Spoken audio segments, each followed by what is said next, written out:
Assalamualaikum warahmatullahi wabarakatuh. Perkenalkan, kami dari kelompok 11 ingin mempresentasikan tentang hukum pasar modal. Sebelum masuk ke materi, alangkah baiknya kita perkenalan terlebih dahulu. Perkenalkan, nama saya Tatiana Farah dengan NIM 074 dan rekan saya Vina Hoirilhana dengan NIM 014. Lalu kita masuk ke bab pertama, yaitu definisi pasar modal dan hukum pasar modal.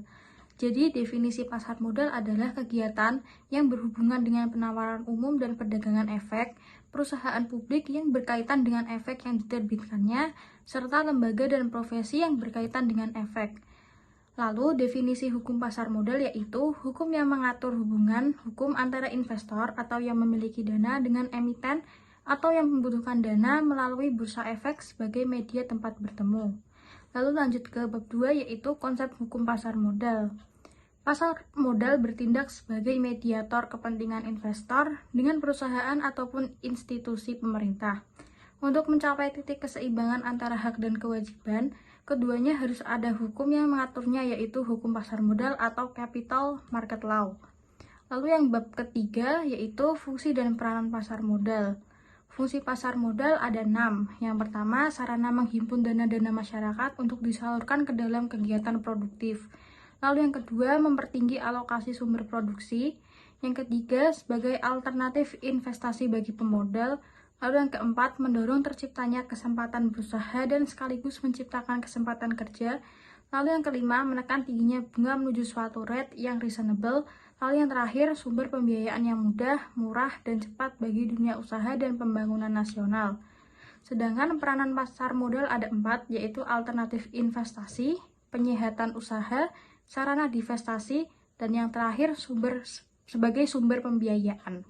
Materi yang keempat yaitu dasar hukum pasar modal. Yang pertama, ada Undang-Undang Nomor 8 Tahun 1995 tentang pasar modal.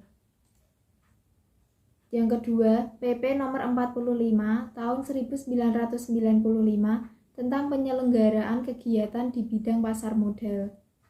3. PP Nomor 45 Tahun 1995 tentang tata cara pemeriksaan di bidang pasar modal. 4. Peraturan OJK dan BI. 5. Seperangkat peraturan pelaksana yang dikeluarkan oleh Ketua Bapepam sejak tanggal 17 Januari 1996 sampai dengan 2013. Materi yang kelima yaitu peraturan di pasar modal. Yang pertama ada kepastian hukum, 2. Transparansi, 3. Perdagangan yang aman dan likuid, 4. Profesionalisme, dan 5. Kesempatan berinvestasi. Materi yang keenam yaitu penunjang pasar modal. Lembaga penunjang pasar modal yang pertama yaitu wali amanat, yaitu pihak yang didasarkan kontrak dengan emiten untuk mewakili kepentingan pemegang efek bersifat hutang. Bank kustodion merupakan pihak yang memberikan jasa penitipan efek dan harta lain yang berkaitan dengan efek serta jasa lain, termasuk menerima dividen, bunga, dan hak lain, menyelesaikan transaksi efek, dan mewakili pemegang rekening yang menjadi nasabahnya. Biro Administrasi Efek adalah pihak yang didasarkan kontrak dengan emiten melaksanakan pencatatan pemilihan efek dan pembagian hak yang berkaitan dengan efek. Kemudian Self-Regulatory Organization.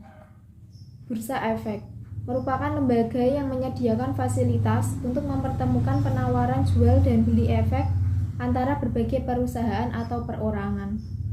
LKP, Lembaga Clearing dan Penjaminan, adalah pihak yang menyelenggarakan jasa clearing dan penjaminan penyelesaian transaksi bursa.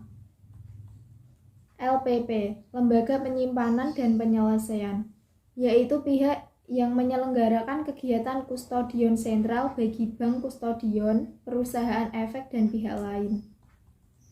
Regulator, Bapepam, Badan Pengawas Pasar Modal, yang merupakan lembaga tertinggi yang melakukan pengawasan dan pembinaan pasar modal.